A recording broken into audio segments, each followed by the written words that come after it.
Ya puede ampliarla, ingeniero. Ya. Ajá. Ahí estamos. Recuerden que soy de la generación de la lata, así que la tecnología a veces me causa... No, la está manejando muy bien.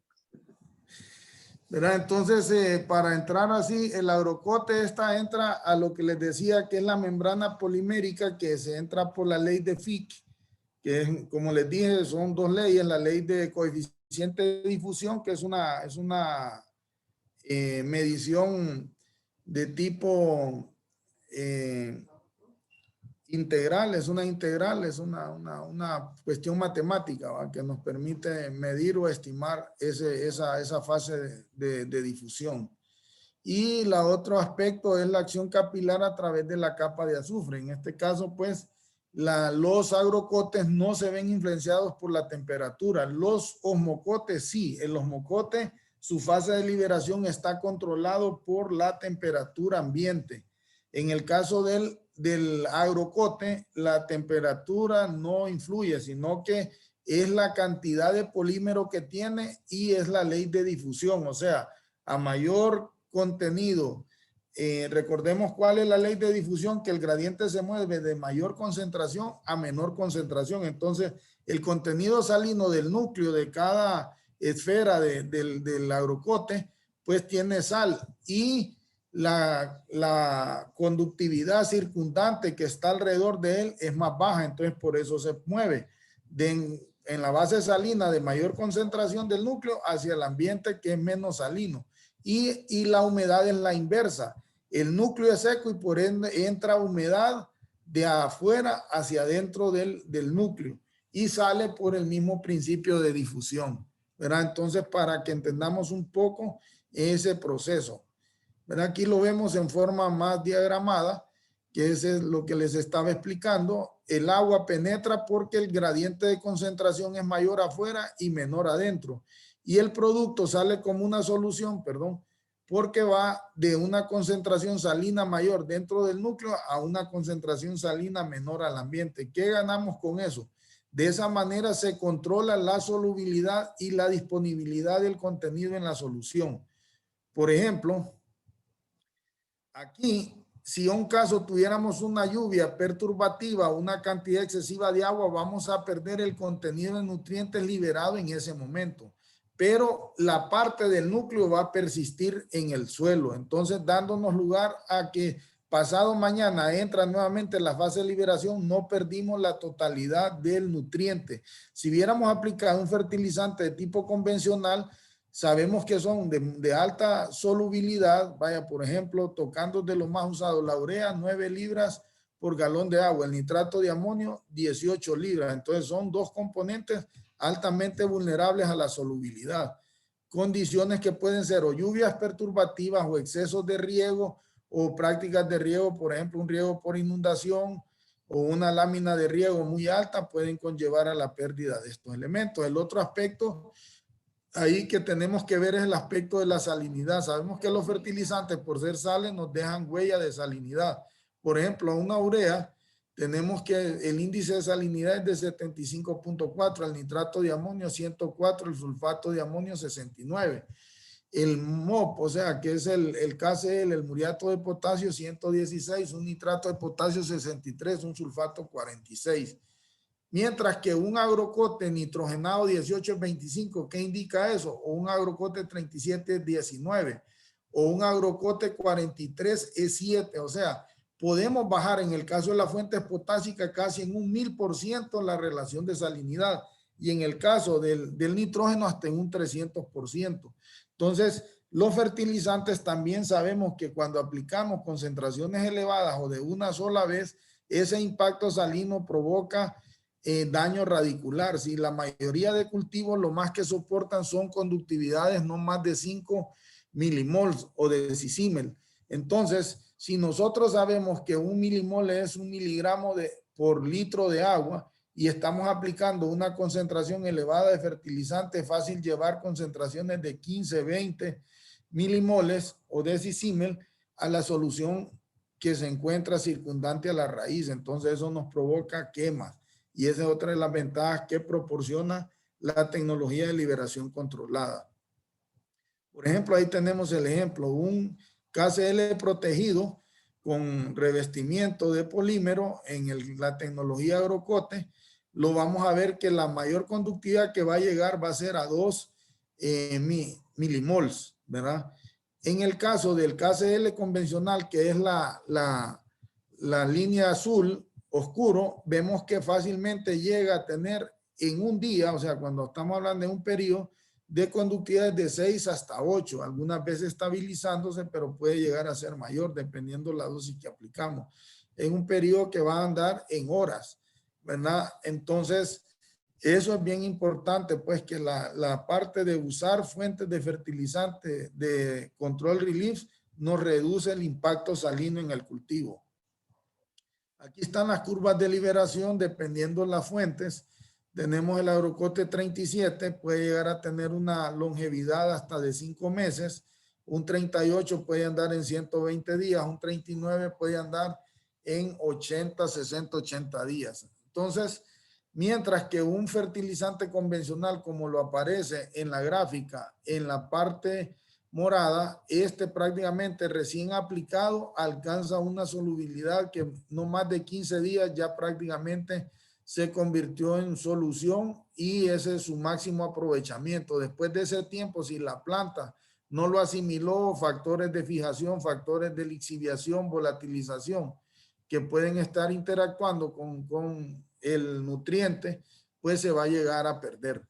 Entonces, mientras tanto, estos fertilizantes nos garantizan que podemos llegar a tener longevidades según la necesidad que tenga el cultivo, según estemos calculando la alta demanda de nitrógeno que pudiera tener fósforo, potasio y establecer combinaciones para lograr tener en un periodo que puede ser 6 meses, llegar a suplir las necesidades de ese cultivo. Ahí lo pueden ver, es en este caso, viene, así nos llega la planta para hacer los procesos de mezcla física, que esto es lo que nosotros ofrecemos al mercado a través de mezclas o blenes, ¿verdad? Que son nuestras familias de fertilizantes que ustedes van a encontrar como ser Fast Track, Terrablend, Topper, que son las que incluyen estas tecnologías de fertilizantes control relief. Aquí podemos ver, hay una combinación, los granos amarillos, pues son las combinaciones nitrogenadas, pueden ser de diferente tiempo de longevidad. Aquí vemos otras de color marrón que pueden ser las fuentes de potasio, otras pueden ser también de tipo blanco que pueden llegar a ser potasio también en algunas veces. Entonces, ¿en qué cultivos están empleados? Están empleados como cultivos anuales, banano lo hemos usado, cítricos, palma africana, café, piña, cultivos de ciclo anual corto como arroz, maíz, ¿verdad? Hortalizas, papa, lo hemos aplicado en cebolla, y en fin, en varios cultivos ornamentales, helechos. En fin, pues en café usamos la tecnología aquí se usa osmocote, ¿verdad? Para una sola aplicación en la etapa de vivero, ¿verdad? Garantizándonos una nutrición más eficiente para dichas plantas en ese estadio, ¿verdad? Entonces estamos aplicando más o menos de 5 a 8 gramos por planta, ¿verdad? Eso nos da una disponibilidad de 6 meses, que es el tiempo que dura el vivero de una plántula de café hasta llegar a una planta que puede ser ya trasplantada al campo definitivo. Entonces el agrocote en el sistema de manejo mejorado lo que pretendemos es incrementar la extracción de nutrientes. Nutrientes se liberan de manera progresiva, ¿verdad? Hay una reducción de la salinidad puntual a nivel de la zona radicular y eso es importante. No estamos hablando de modificar ni el pH ni la salinidad de todo el suelo, sino en la zona de la solución que es liberada, que está circundante a la raíz. ¿Verdad? Reducción de compactación, ya que hay menos ingresos para las prácticas de fertilización, se reducen y al ingresar menos personas dentro de la parcela, pues sabemos que el peso humano y el caminar de nosotros compacta, o el de la maquinaria o el equipo en caso de cultivos que se usa mecanización mecánica, fertilización mecánica, cultivos anuales o perennes. Tal es el caso de la caña, que hemos logrado mediante una sola aplicación suplir las necesidades del cultivo. Maíz, en café con 2 aplicaciones, en palma. Y esto equivale a que estuviéramos haciendo básicamente 4 fertilizaciones. Una aplicación de liberación controlada representa 2 fertilizaciones de manera convencional, para entenderlo. Hay menor daño del follaje porque cuando, digamos, metemos maquinaria, caso del maíz, que hacemos fertilizaciones de segundo fase, algunas veces la plantación está ya desarrollada, que el tractor daña plantas, quiebra plantas y eso impacta en el rendimiento. Sostenimiento y la calidad de las cosechas mejoran, habemos una reducción de pérdidas de nutrientes, ¿verdad? Menor impacto a las aguas residuales, menor impacto de eutrofización o formación de algas. Reducción de costos operacionales, mano de obra, ahorros de combustible, equipos en el abonado, es menos, esos gránulos pues son menos corrosivos y ya también se reduce ese aspecto en los equipos mecánicos, ¿verdad? Podemos llegar a reducciones hasta de un 40% en dosis de un fertilizante convencional. Reducimos el número de aplicaciones y aumentamos la reducción de costos fitosanitarios, ¿verdad? Entonces, eso es más o menos, nuestras formulaciones son Fast Track, cafetalera, tenemos Fast Track maicera, Fast Track pasto, Fast Track papera, palmera, en fin, tenemos esta marca con diferentes balances nutricionales de acuerdo al cultivo, de acuerdo a la etapa fenológica, ¿verdad? También la fórmula Terrablén, que es una que contiene mayor contenido de liberación controlada, y también la tecnología Topper, ¿verdad? Entonces, ahí cumplo con los 40 minutos. Disculpen que me tomé el itinerín unos minutos adicionales, casi cumplí con el tiempo. Que quedo para algunas preguntas que me quieran hacer, o algo que se me escapó en la explicación que quieren que les amplíe. Bueno, muchísimas gracias, Máster Rubio. ¿Alguna pregunta, jóvenes?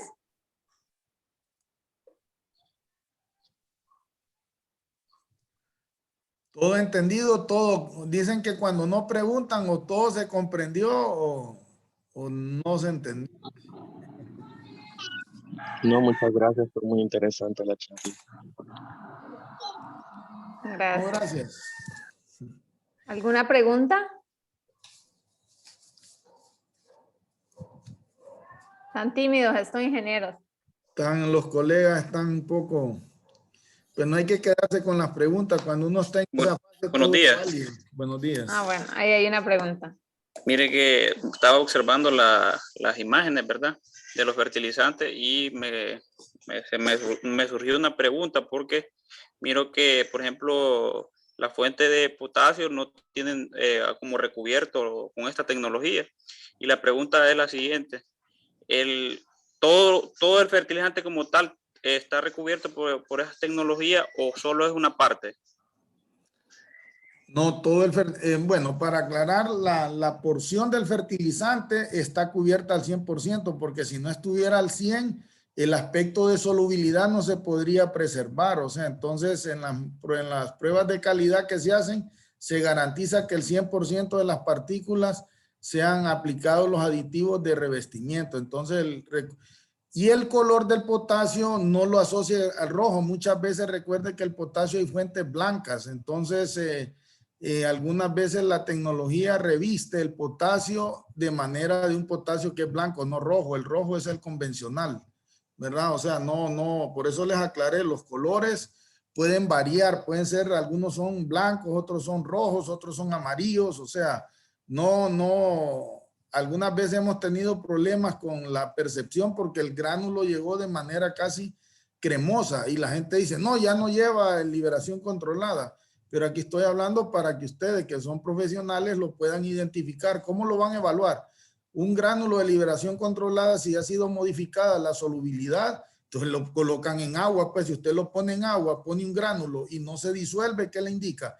que contiene una barrera física que no permite que el agua reaccione con la sal, ¿verdad? Entonces, no, esa es una foto que les puse de las combinaciones blend. Blend es una combinación donde se usa fertilizantes convencionales con fertilizantes de liberación controlada. O sea, eso es un blend, es una mezcla. Entiendo, muchas gracias. Para servirle, Diego era, ¿no? Sí. Julio. Julio. Ah, perdón, Julio, disculpe. ¿Alguien más tiene una pregunta?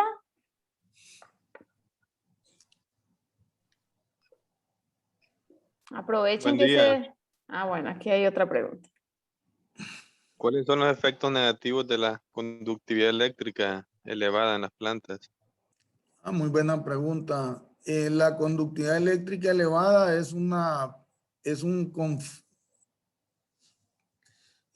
concentración salina alta. Esa es conductividad, concentración eléctrica, y la parte eléctrica la provee la sal. Entonces, cuando tenemos una conductividad elevada, generamos una presión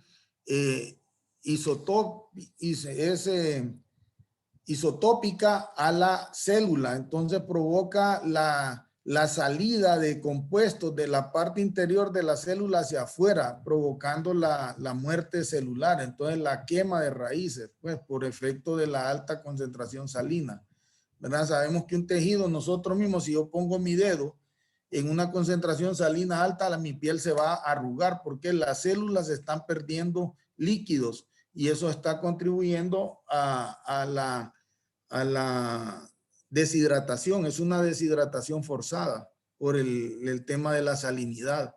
Entonces, los cultivos tienen mecanismos de defensa. Algunas plantas sí pueden soportar salinidades altísimas, como la remolacha azucarera, que puede soportar hasta suelos con 10, 8, 10 de conductividad, ¿verdad? El otro es tenemos la caña, tolera muy bien también. Está las plantas xerofíticas, las plantas algunas de cactus. Otras que toleran mucho la salinidad son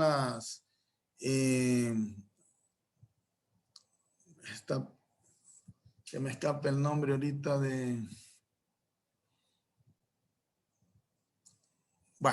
bueno, ahorita me escapa. Es el que se usa en sopas, es así largo, que algunas veces ahorita no lo tengo eso, pero en fin, la mayoría de hortalizas, las solanáceas, la conductividad máxima que toleran ya es 5, ya indica que hay pérdida de productividad. Entonces el proceso salino no debe durar mucho.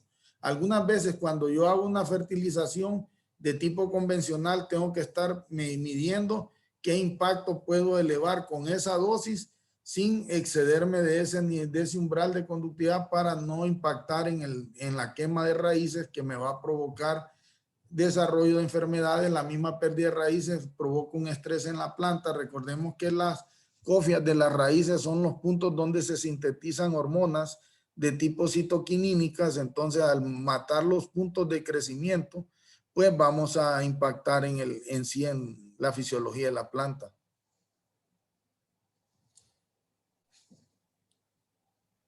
Gracias, gracias.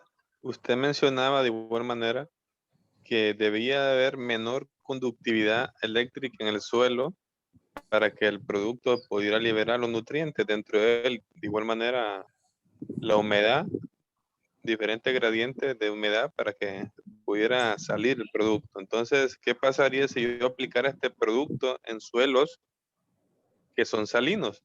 ¿Cómo reaccionaría? Bueno, reaccionarían lentamente. Lo que yo le expliqué es el tema que la movilización de él, o sea, si usted tiene un ambiente de conductividad mayor hacia la que tiene el núcleo, entonces le va a dificultar su salida, porque es la ley de difusión la que está en juego, ¿verdad? Entonces, si la salinidad es alta, que eso es lo que normalmente pasa con algunos cultivos, y en este caso, pues también sensible a la salinidad, como las fresas, ¿verdad? Que ya los suelos tienen una salinidad límite. Entonces, lo que uno usa al usar tecnologías de liberación controlada es que conforme entra el bulbo de humedad, al entrar agua sin salinidad, la conductividad baja, y al bajar en ese momento le va a permitir la salida del producto hacia la solución del suelo. Entonces, muy bien la observación, pero eso es una de las ventajas que se puede aplicar en suelos salinos. Recuerde que la salinidad negativa, ¿quién la aporta en un suelo? El sodio, el cloro, ¿verdad? Entonces son elementos, no, en el caso del cloro es un elemento esencial, pero en bajas cantidades, y el sodio es un elemento que no es esencial. Entonces, lo que uno está tratando de hacer con esto es más bien concentrar en el momento que la planta tiene un principio que se llama quimiotropismo, o sea, las raíces son capaces de identificar las fuentes donde hay nutrientes. Entonces, normalmente donde hay un núcleo de este tipo, las raíces van a tratar de rodear esa fuente. Entonces, las raíces se ponen en contacto con el núcleo, favoreciendo el intercambio de nutrientes de la parte interior del núcleo hacia afuera. O sea, participan ese tipo de procesos. El quimiotropismo, participa la difusión, participa. Entonces, lo que sucede es que si la salinidad circundante es mayor a la interna, no va a haber salida. Entonces, ¿cuándo va a haber salida? Cuando la conductividad del núcleo va a ser mayor que lo que está afuera, ¿verdad? Pero ese es un principio muy, muy importante, pues, ¿verdad? O sea, que ustedes lo tomen en consideración. Lo que hoy estamos viviendo a través de la desertificación, la pérdida de lluvia, la menor cantidad de disponibilidad de agua, las aguas se van volviendo también más salinas y por ende la capacidad que tienen de recibir sales en ese proceso es menor.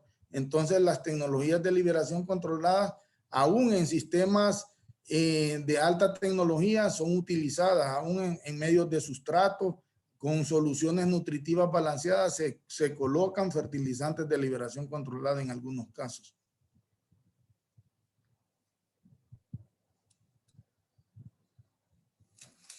Muchas gracias, muy buenas preguntas. Les felicito porque se ve que pusieron mucha atención y estaban buscando el hilo negro, pero los felicito.